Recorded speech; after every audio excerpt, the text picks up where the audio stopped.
सांगलीची लोक काय बोललो नाही मी, बस तेवढंच बोलले. हॅलो फ्रेंड्स, मी आहे सोनाली आणि आता आम्ही चाललो आहे पुण्यात. कारण आम्ही ट्राय करणार आहे पुण्यातल्या 5 ज्या जुन्या भेळ मिसळ आहेत त्या. आता आपण पहिल्या ठिकाणी आलो आहे, जी मिसळ आपण ट्राय करणार आहे ती आहे वैद्य उपाहारगृहाची. 116 वर्ष जुनी आहे ही मिसळ, तर मी ती ट्राय करते. आता बघितलं आपण की ही जी मिसळ आहे ती लाल रश्श्याची नाहीये, ही मिसळ आहे ती ग्रीन रश्श्याची.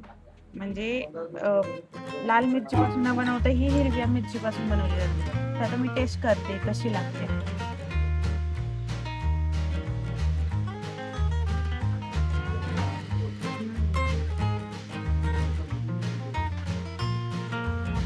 सही आहे, एक नंबर आहे. मला याची टेस्ट जास्त आवडली. म्हणजे लालपेक्षा पण चांगली आहे तशी. ओके, मी ना ह्या मिसळला 10 पैकी 8.5 रेटिंग देईन, कारण ही टेस्टला पण तशीच आहे. छान आहे. ज्यांना कोणाला ट्राय करायचं असेल तर इथं येऊन ट्राय करू शकता. जी 116 वर्षांपूर्वीची जी मिसळ आहे ती यात जाणवतीये. आपण जी दुसरी मिसळ ट्राय करणार आहे ती आहे तुळशीबाग श्रीकृष्ण भुवन म्हणून. तर तुम्हाला मी दाखवते कुठे आहे ते. हे तुम्ही पाहू शकता, इकडून तुळशीबाग आहे आणि ही एक्झिट आहे त्याची. इथून आतमध्ये तुळशीबाग चालू होते. आता आलोय आमचं सेकंड डेस्टिनेशन जे आहे श्रीकृष्ण भुवनची जी मिसळ आहे तर तिथं आलोय. आता ती वाली ट्राय करणार आहे आणि बघू कशी लागते. मी त्याला पण रेटिंग करणार आहे. बघते मी ट्राय.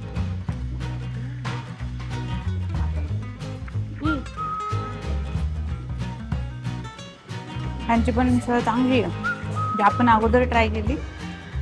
छान आहे. मला आता असं वाटतंय की मी हारते की काय भेटत. वैद्य उपहारगृहाची चांगली होती का ही चांगली आहे? ही जास्त बेटर आहे. आउट ऑफ 10 किती? ह्याला पण सेमच देईन. किती? 8.5. 8.5. 10 पैकी 8.5. अच्छा, बघू. काटाकीर पेक्षा तर चांगली वाटत नाही मला. मग आता मला भीती वाटतेय काटाकीर मी पेक्षा बेट चांगली हारेन. असं वाटतंय मला. बघू, अजून बाकी आहे ना ते. ठीक.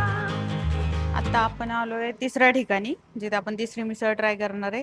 ते आहे बेडेकर मिसळ. म्हणजे ही पण पुण्याची जुनीच मिसळ आहे. तर आता 80 ती ट्राय वर्ष करू. 80 इयर्स.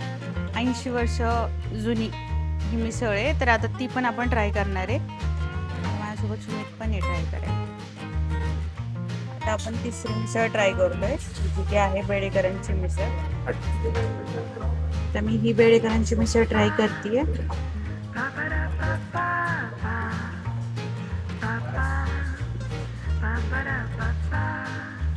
क्या लगता है?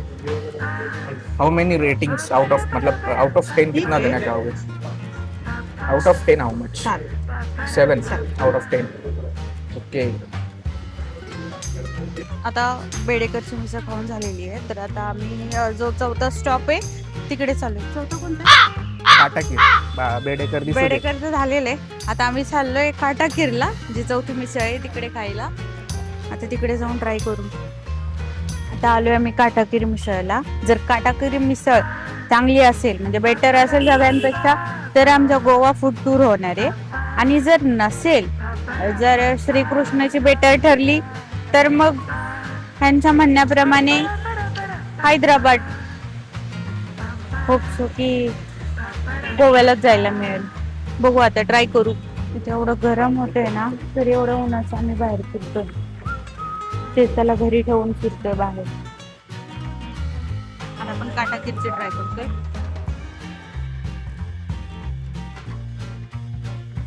मी बोलली होती ना, काटाकीरची बेस्टच आहे. हा ना? नाही, मला पण आवडली काटाकीर. तुला काय वाटतं, आउट ऑफ 10 किती देशील? 9. 9. मला काटाकीर बेस्टच वाटते. मग काय वाटतंय, गोवा की हैदराबाद? वाटायचंय काय? हैदराबादच. विचार कर तू. बोला ए, तू. सांगलीच्या लोकांवर भेट लावली ना जिंकणारच. हा ना, हा सांगलीच्या लोकांवर भेट लावली की जिंकणारच. सांगलीची लोक काय बोललो नाही मी, बस तेवढंच बोलले.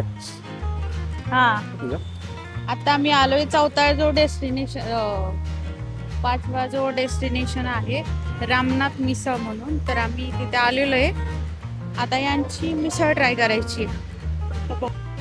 आता मी ही रामनाथची मिसळ ट्राय करते. बघू.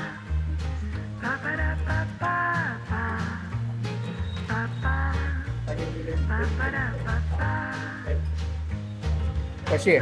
तिखट आहे. तिखट आहे ना? ही मिसळ खूप तिखट आहे. ज्यांना तिखट खूप आवडतं त्यांनी इकडे व्हिजिट करून ही मिसळ जी आहे ती ट्राय करा. आउट ऑफ 10 किती? 7. किती? 7. 7. तिखट आहे. पाण्याची गरज लागली मला. काय पहिल्या 3 मिसळ पाणी नाही पिलं काय? पहिल्या 3 मिसळला पाणी धरल्यानंतर पिलं होतं. आता पहिल्या घासातच पाणी प्यावं आता लागलं. पहिल्या बघायला पाणी पिले मी. मग विचार करू शकतो किती तिखट आहे ही. व्हिडिओ आवडली असेल तर लाईक करा, शेअर करा आणि सबस्क्राईब करा.